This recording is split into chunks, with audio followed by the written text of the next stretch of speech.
All right, getting ready for our long run today. We got 9 miles, so we're gonna show you our top 4 running gear that we're using to prep for this run. Let's do it.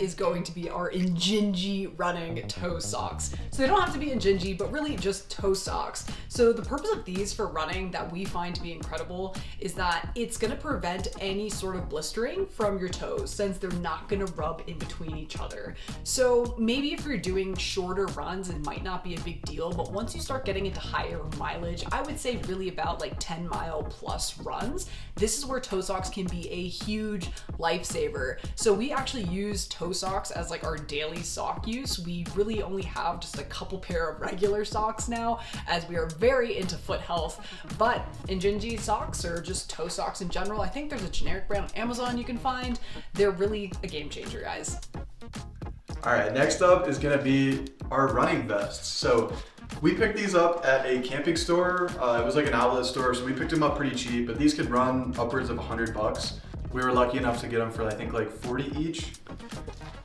We both have one, so one for me, one for Gabby.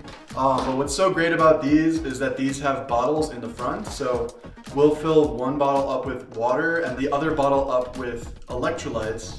So when you put this on, your mouth is already really close to the water and the electrolytes, so you really just have to pull it up a little bit to drink. There's also a spot in the back of the pack that it fits a water bladder. We don't actually use these, but I'm sure we'll pick up some bladders if we want to increase our mileage a little bit. But these bottles should be sufficient for our 9-mile run. They hold 1 liter each, so should be good for about 1.5 hour and 2-hour run. Next up, we are going to be talking about shoes. So these shoes specifically, these are Ultras. The specific model is a Torin 6, but specifically Ultras, Gabby and I both really like. What they provide is a wider toe box than most traditional shoes. We came from wearing a pair of Nikes that really just cramped our toes in. And over long distances, our toes and this part of our feet, it got a little bit uncomfortable. So we looked into this, and wide toe box really does help run with a more natural form, as well as all of their shoes come with a 0 drop. So it might not look like it, but the actual stack height of the shoe, the cushion part, is the same from the toe to the heel. So that just mimics a more natural running position and won't cause you to heel strike. It'll give you a more balanced position and naturally land on your midfoot or your forefoot as you propel forward. So these are really awesome, would recommend. We can show Gabby's pair as well, but yeah, these are our shoes. Hey, stop it.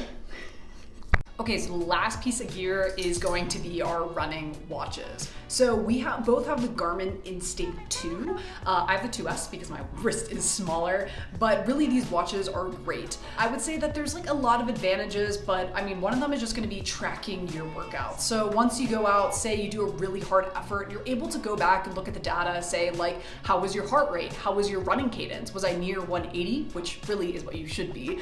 So there's things like that, like your power output. You can really see how much effort that you're putting towards a run, so that way you can track it. You can also build in workouts. So like in our 9-mile run we're gonna do today, we already have our workout programmed into our watch, so it's not something that I have to keep in mind. It'll let me know if I'm on pace for what my workout is going to be. So there's so many advantages of having a watch like this. I will say that this is a more expensive watch. This watch retails, I believe, at about $450. So you really don't need one that expensive. So really you can get a running watch starting at about, I think maybe 150, 200 bucks, and that's really gonna do all you need. The only reason we got this one and splurged a bit more on it, one, that it can be solar powered, so it gets rechargeable, really long battery life, as well as has the capability for triathlon and multi-sport.